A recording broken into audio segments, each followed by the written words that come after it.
Hello दोस्तों, कैसे हैं आप सभी। होप सो आप सभी अच्छे होंगे।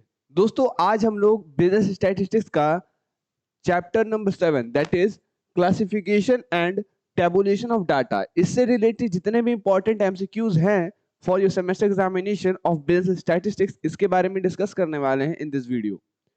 सो दोस्तों, इस चैप्टर से रिलेटेड जितने भी इंपॉर्टेंट एमसीक्यूज हैं उसके बारे में डिस्कस करते हैं। सबसे पहला जो इंपॉर्टेंट एमसीक्यू आता है इस चैप्टर का, that is your general purpose table is also called. देखिए, जनरल पर्पस टेबल क्या होता है। As the name says, general. General means what? जो पार्टिकुलर ना हो, जो कि जनरल हो। जनरल करने का मतलब सबके लिए हो, ठीक है। मतलब स्पेसिफिक ना हो, सबके लिए हो, एज अ होल हो, तब जाके वो जनरल बनता है। और वो टेबल जो कि किसी स्पेसिफिक पर्पस के लिए नहीं बनता है, वो टेबल कहलाता है जनरल पर्पस टेबल। उसी तरीके से स्पेशल पर्पस टेबल होता है, जिसको कि स्पेसिफिक पर्पस टेबल भी कहा जाता है। अब ध्यान दीजिएगा, जनरल पर्पस टेबल जो है, इसका पर्पस जो होता है वो ऐसा होता है जो कि सबके लिए, मतलब कि जरूरी होता है, किसी स्पेसिफिक के लिए नहीं होता है, सबके लिए वो इंपॉर्टेंट होता है। That why it is called general purpose table, यानी कि पर्पस यहाँ पे जनरल होता है, इसी वजह से इस टेबल को जनरल पर्पस टेबल कहा जाता है। अब इस जनरल पर्पस टेबल को क्या क्या कहते हैं हम लोग,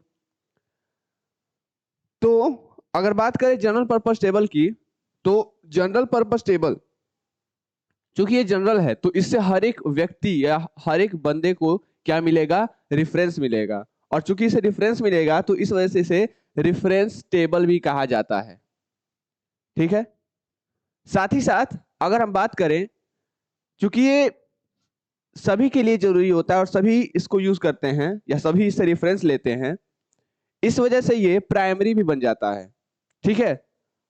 क्योंकि सेकेंडरी जो होता है वो जनरल पर्पस टेबल नहीं होगा। अब सेकेंडरी जो होता है वो स्पेसिफिक होने लगता है धीरे धीरे। प्राइमरी हमेशा क्या होता है? जनरल होता है। बहुत सारी चीजें उसमें से रहती हैं, क्योंकि जनरल में से ही स्पेसिफिक आता है। ये भी आपको याद रहना चाहिए कि भाई जनरल में से ही क्या आता है? स्पेसिफिक आता है। तो सेकेंडरी कहाँ से आता है? प्राइमरी से आता है। दैट्स वाई प्राइमरी टेबल इसको कहा जाता है, ठीक है। उसी तरीके से इसको हम लोग रिपोजिटरी टेबल भी कहते हैं। रिपोजिटरी का मतलब क्या होता है? रिपोजिटरी का मतलब होता है कि जनरल किसी भी स्पेसिफिक पर्पस के लिए जब हम लोग डाटा कलेक्ट करके रखते हैं किसी एक जगह पे, उसे कहते हैं रिपोजिटरी। मतलब कि दोबारा उसको यूज लाने के लिए हम लोग कोई इंफॉर्मेशन कलेक्ट करते हैं ताकि इसका बाद में कोई यूज कर सके या हम ही यूज कर सके इसका। दैट्स वाई हम लोग डाटा को कलेक्ट करते हैं, और जहां कलेक्ट करके उसको रखते हैं उसको रिपोजिटरी कहा जाता है। तो इसी वजह से, चूंकि ये जनरल पर्पज है, बहुत सारे पर्पस आ जाते हैं। और उसी तरीके से रिपोजिटरी भी है कि बहुत सारी डाटा को कलेक्ट करके रखता है, किसी स्पेसिफिक डाटा को नहीं, बहुत सारे डाटा को कलेक्ट करके रखता है। और जब जिस डाटा की जरूरत होती है तब उस डाटा को वहां से विड्रॉ करता है, ठीक है, और उसको यूज में लाता है। इस वजह से इसको रिपोजिटरी टेबल भी कहा जाता है। इसका मतलब है कि यहाँ पे इसको तीन नाम से जाना जाता है जनरल पर्पस टेबल को। पहला रेफरेंस टेबल, फिर आपका रिपोजिटरी टेबल, जो कि हमें जाना क्यों उसको रिपोजिटरी कहा जाता है, प्राइमरी टेबल, ठीक है। नेक्स्ट क्वेश्चन है, specific purpose table is not called a. पहला है summary table, classification table, text table या एनालिटिकल टेबल। तो देखिए, स्पेसिफिक पर्पस टेबल जो है, जैसा कि अभी मैंने बताया था, स्पेशल पर्पस टेबल इसको कहा जाता है। तो स्पेसिफिक पर्पस टेबल जो है, इसको क्या नहीं कहा जाता है। तो देखिए, इसको हम लोग क्या क्या कहते हैं ये जान लेंगे तो हमको ये पता चल जाएगा कि इसको क्या नहीं कहा जाता है। क्या इसे समरी टेबल कहा जाता है? तो ध्यान दीजिएगा, समरी का मतलब क्या होता है? किसी भी बहुत बड़ा जो स्टोरी है, बहुत बड़ा स्टोरी है, उसको हम लोग जब शॉर्ट में लिख देते हैं तो आपका क्या हो जाता है? समरी बन जाता है। तो स्पेसिफिक पर्पस टेबल भी वही चीज, मतलब कि अगर हम लोग किसी चीज को शॉर्ट कर देते हैं, शॉर्ट आउट कर देते हैं, क्योंकि जनरल क्या होता है आपको पता है, जनरल कोई भी चीज अगर जनरल है तो इसका मतलब कि उसका लेंथ और उसका साइज स्पेसिफिक से ज्यादा ही होगा, स्पेसिफिक से ज्यादा ही होगा। इस वजह से आपका समरी, चूंकि क्या होता है, समरी शॉर्ट होता है और प्रोज जो होता है आपका, ये एक लेंथी प्रोसेस होता है। तो कहने का मतलब है कि समरी भी शॉर्ट होता है और स्पेसिफिक पर्पस टेबल भी शॉर्ट होता है, इस वजह से समरी टेबल भी कहा जाता है। अच्छा, नेक्स्ट बात करते हैं। नेक्स्ट है क्लासिफिकेशन। अब ध्यान दीजिएगा क्लासिफिकेशन की बात की, क्या ऐसे हम क्लासिफिकेशन टेबल कर सकते हैं? देखिए स्पेसिफिक पर्पज में या स्पेसिफिक में से हम लोग किसी भी चीज को क्लासिफाई नहीं करते हैं। अब स्पेसिफिक खुद में ही क्लासिफाई है, कहाँ से क्लासिफाई होके आता है? ये तो जनरल से क्लासिफाई होके आता है, तो उसको हम लोग क्लासिफिकेशन टेबल नहीं कह सकते हैं। ठीक है, इस वजह से सही ऑप्शन क्या हो जाएगा? क्लासिफिकेशन टेबल इसको हम लोग नहीं कहते हैं। नेक्स्ट है third question, in chronological classification data are classified on the following basis. देखिए कह रहा है कि क्रोनोलॉजिकल क्लासिफिकेशन में डाटा क्लासिफाई किया जाता है किसके आधार पर, मतलब उसका बेसिस क्या होता है? क्रोनोलॉजी वर्ड सुनते ही आपके दिमाग में आता है टाइम, क्योंकि क्रोनो का मतलब होता है टाइम। अगर आप इंग्लिश ग्रामर का बेसिक जानते होगे, मतलब जब लोग बात करते हैं बेसिकली प्रीफिक्स अफिक्स के बारे में, तो उस दौरान जो प्रीफिक्स का मीनिंग आता है उसमें क्रोनो का मतलब होता है टाइम, और लॉजी का मतलब होता है लॉजिकल वे, ठीक है, या फिर लॉजी का मतलब होता है स्टडी। तो जब टाइम की स्टडी होती है दैट इज कॉल्ड क्रोनोलॉजी। और क्रोनोलॉजिकल क्लासिफिकेशन ऑफ डाटा को क्या कह सकते हैं हम लोग? तो सीधे सीधे पता चल रहा है कि भाई क्रोनोलॉजिकल क्लासिफिकेशन को टाइम या फिर क्रोनोलॉजिकल क्लासिफिकेशन जो होता है डाटा का किसके आधार पर होता है? टाइम के आधार पर होता है, असेंडिंग डिसेंडिंग ईयरली मंथली। ठीक है, अब इसमें और भी दिए हैं क्लासिफिकेशंस, मतलब क्लासिफिकेशन के बेसिस। इनको कहते क्या है? देखिए एट्रीब्यूट जो है इसको कहा जाता है, जैसे कि यहाँ पे टाइम वाले को क्या कहा हम लोगों ने? क्रोनोलॉजिकल कहा ना, क्रोनोलॉजिकल। वैसे ही एट्रीब्यूट्स वाला जो है आपका, या एट्रीब्यूट्स के बेसिस पर जब डाटा का क्लासिफिकेशन होता है तो उस क्लासिफिकेशन को qualitative qualitative classification of data कहते हैं। ठीक है, वैसे ही अगर क्लास इंटरवल पर है तो उसको हम लोग क्वांटिटेटिव कहते हैं, क्वांटिटेटिव। और वहीं अगर प्लेस के बेसिस पर डाटा का क्लासिफिकेशन होता है तो उसको हम लोग जियोग्राफिकल क्लासिफिकेशन ऑफ डाटा कहते हैं, जियोग्राफिकल। ठीक, ओके। यानी कि इसका सही ऑप्शन क्या हो जाएगा? टाइम। यानी कि क्रोनोलॉजिकल क्लासिफिकेशन ऑफ डाटा किसके बेसिस पर होता है? टाइम के बेसिस पर होता है। अगर एट्रीब्यूट्स के बेसिस पर क्लासिफिकेशन होगा तो उसको क्या कहते हैं? क्वालिटेटिव क्लासिफिकेशन ऑफ डाटा कहते हैं। अगर क्लास इंटरवल के बेसिस पे होता है तो उसे क्या कहते हैं? क्वांटिटेटिव क्लासिफिकेशन ऑफ डाटा कहते हैं। अगर प्लेस के बेसिस पर, लोकेशन के बेसिस पर अगर डाटा का क्लासिफिकेशन होता है तो उसको हम लोग जियोग्राफिकल क्लासिफिकेशन ऑफ डाटा कहते हैं। नेक्स्ट बात है, या नेक्स्ट क्वेश्चन है, next important question MCQ of this chapter is, classification क्या है? क्लासिफिकेशन एक प्रोसेस है अरेंज करने का डाटा। अब देखिए रो और कॉलम क्या होता है। सबसे पहले तो आपका जो छोटा सा क्वेरी कह सकते हैं, छोटा सा मिनिमल क्वेरी, वो होता है किसको लेकर? रो और कॉलम को लेकर होता है। तो देखिए रो जो होता है ना वो हमेशा आपका, रो जो होता है वो हमेशा आपका क्या होता है? वर्टिकल होता है। दिखलाने का मतलब ये नहीं है कि ये, ठीक है, तो रो आपका हमेशा क्या होता है? वर्टिकल होता है। और कॉलम, एक मिनट,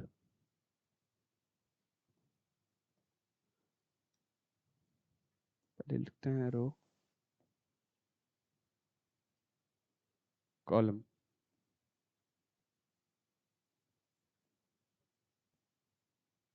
ठीक है, रो एंड कॉलम।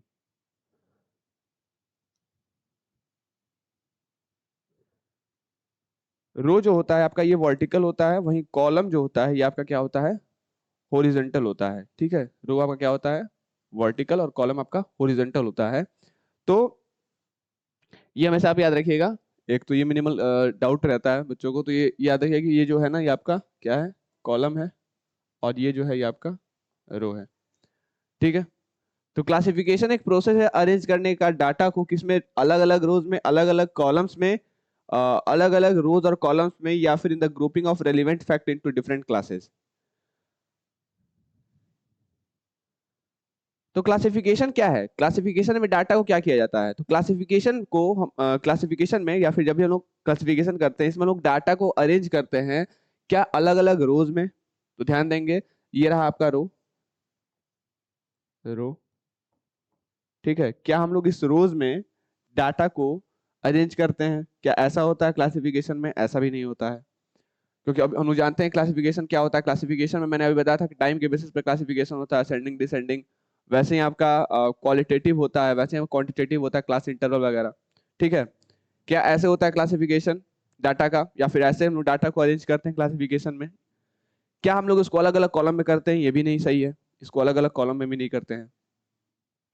फिर क्या इसको अलग अलग डिफरेंट कॉलम इसमें भी नहीं करते हैं? तो बचा क्या आपके पास ऑप्शन? बचा केवल एक option, in the grouping of relevant facts into different classes. मतलब अलग अलग क्लासेस में हम लोग क्या करते हैं, फैक्ट्स को, रेलिवेंट फैक्ट्स को ग्रुप करते हैं, और तब जाके आपका डाटा का अरेंजमेंट होता है, और उससे हम लोग क्लासिफिकेशन कहते हैं। यानी कि classification is basically arranging the data in the group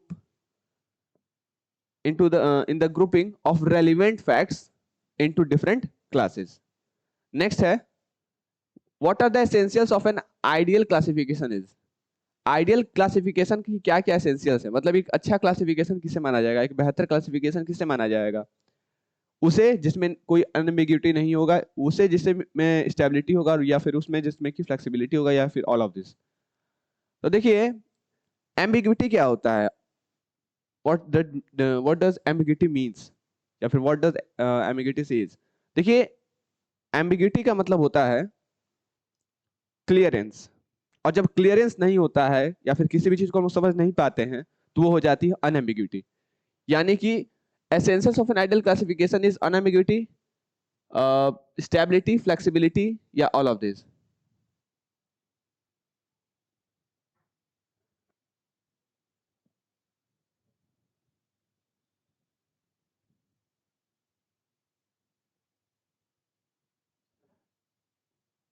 तो एम्बिग्यूटी जब आता है, तो एम्बिग्यूटी मतलब होता है समस्या। जब कोई चीज क्लियर नहीं होता है, ठीक है, तो उसे कहते हैं हम लोग एम्बिग्यूटी है। अगर क्लियरेंस है तो इस मीन्स कि वो क्या है, अनएम्बिग्यूटी है। ठीक है। तो अनएम्बिग्यूटी की केस में आपका ये एक एसेंशियल हो गया। नेक्स्ट आपका स्टेबिलिटी। अब ये स्टेबिलिटी क्या होता है? स्टेबिलिटी का मतलब होता है कोई भी चीज स्टेबल रहना, स्थिर रहना, एक जगह स्थिर रहना, और वहीं से अपने स्ट्रेंथ को बढ़ाना, that is called stability. Flexibility का मतलब क्या होता है? फ्लेक्सिबिलिटी का मतलब होता है कि भाई बिना किसी पेन के, बिना किसी लॉस के आप अपने आप को स्ट्रेच किए जा रहे हो, दैट मीन्स फ्लेक्सिबिलिटी। यानी कि ये तीनों चीज अगर है, ठीक है, तो वो आपका एक आइडियल क्लासिफिकेशन है, वो आपका एक बेहतर क्लासिफिकेशन है। तो बेहतर क्लासिफिकेशन में ये तीन इंपॉर्टेंट एसेंशियल फीचर्स होने चाहिए, एसेंशियल कैरेक्टरिस्टिक्स होने चाहिए। फर्स्ट, एम्बिग्यूटी नहीं होनी चाहिए उसमें, कोई भी ऐसा ना हो कि भाई समझ में ना आए। समझ में आना चाहिए, कहने का मतलब है अनएम्बिग्यूटी होनी चाहिए। दूसरा, स्टेबिलिटी, स्थिरता होनी चाहिए, स्टेबल होना चाहिए, मतलब डाटा ये नहीं कि हमेशा चेंज होता रहे। फ्लेक्सिबिलिटी करने का मतलब है कि एक जगह से रह के अपने स्ट्रेंथ को स्ट्रेच कीजिए आप ज्यादा, और मतलब एक्सपेंड होने का सोचिए, that means without any loss और without any pain, that is flexibility. तो ये तीनों अगर हैं तो वो एक आइडियल क्लासिफिकेशन है। ठीक है। नेक्स्ट बात करते हैं, क्लासिफिकेशन का पर्पस क्या होता है? पर्पस ऑफ क्लासिफिकेशन इज, तो क्लासिफिकेशन का क्या क्या पर्पस होता है? क्या क्लासिफिकेशन का पर्पस होता है? Systematic presentation, comparative study, simplify the statistical material, या ऑल ऑफ दिस? तो क्लासिफिकेशन हम लोग करते क्यों हैं? क्लासिफिकेशन सिंपली हम लोग करते हैं किसी भी चीज का, या फिर किसी भी चीज का क्या करने के लिए?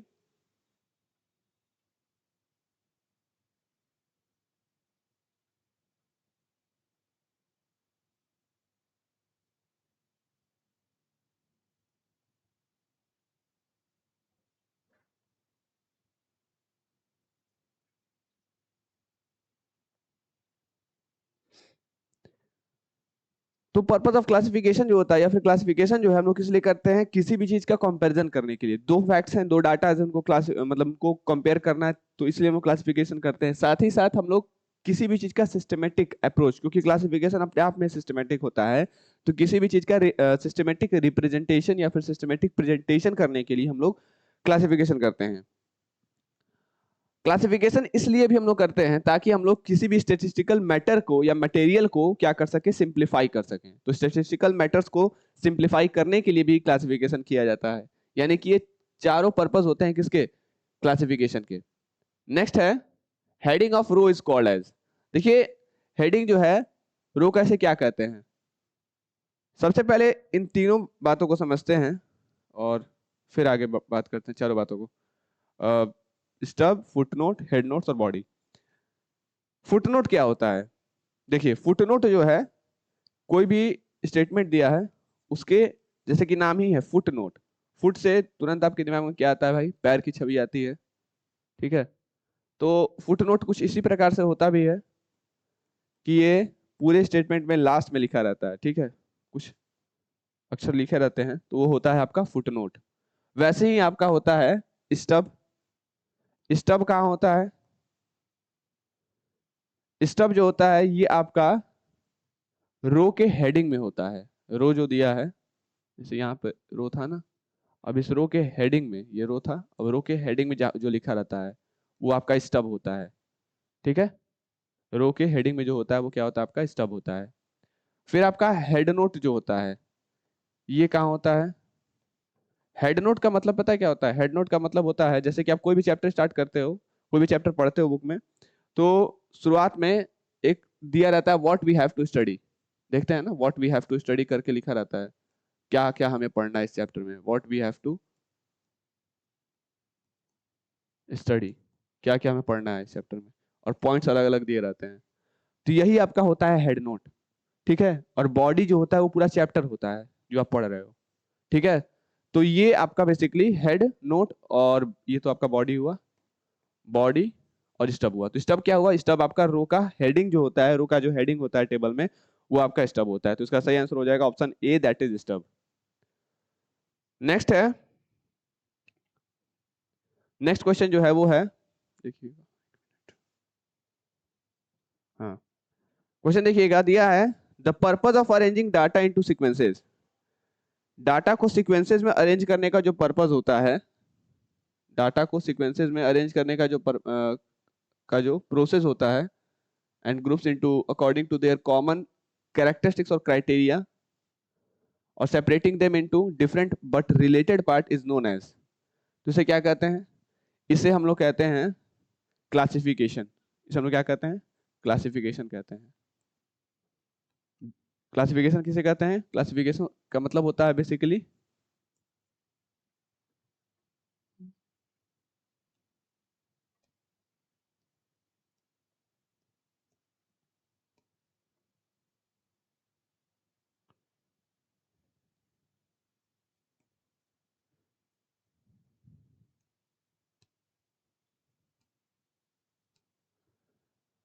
तो ये बेसिकली क्लासिफिकेशन है। क्लासिफिकेशन का मतलब अभी मैं थोड़ी देर पहले बताया था, क्लासिफिकेशन का मतलब होता है डाटा को अरेंज करना, डाटा को बेसिकली क्या करना? अरेंज करना ग्रुप्स में, और आफ्टर दैट उसको किस पे मतलब कि किसके आधार पर, मतलब कि कुछ कॉमन कैरेक्टरिस्टिक्स के बेसिस पर उसको क्या करना? अरेंज करना और उनको अलग अलग करना, अलग अलग लेकिन रिलेटेड पार्ट्स में, उसे क्या कहते हैं? क्लासिफिकेशन कहते हैं। अब कह रहा है जब हम लोग डाटा को कॉलम्स और रोज में ऑर्डरली अरेंज करते हैं तो उस प्रोसेस को क्या कहा जाता है? तो ऑर्डरली अरेंजमेंट जो होता है डाटा का, डाटा का कॉलम्स में, इन कॉलम्स, यहाँ इन होगा यहाँ पे, ध्यान दीजिएगा, इन कॉलम्स एंड रोज, उसे हम लोग क्या कहते हैं? उसे हम लोग कहते हैं टैबुलेशन, ठीक है। तो देखिए, टैबुलेशन और क्लासिफिकेशन, इसके बीच में डिफरेंस क्या है और ये एक दूसरे के लिए हेल्पफुल कैसे हो जाते हैं? देखिए, टैबुलेशन बेसिकली जो होता है, ये हम लोग रोज और कॉलम्स का करते हैं। टैबुलेशन का मतलब ये होता है टेबल बनाने के लिए जब भी आपको टीचर बोलता है आप तुरंत एक रो और एक कॉलम बनाते हो।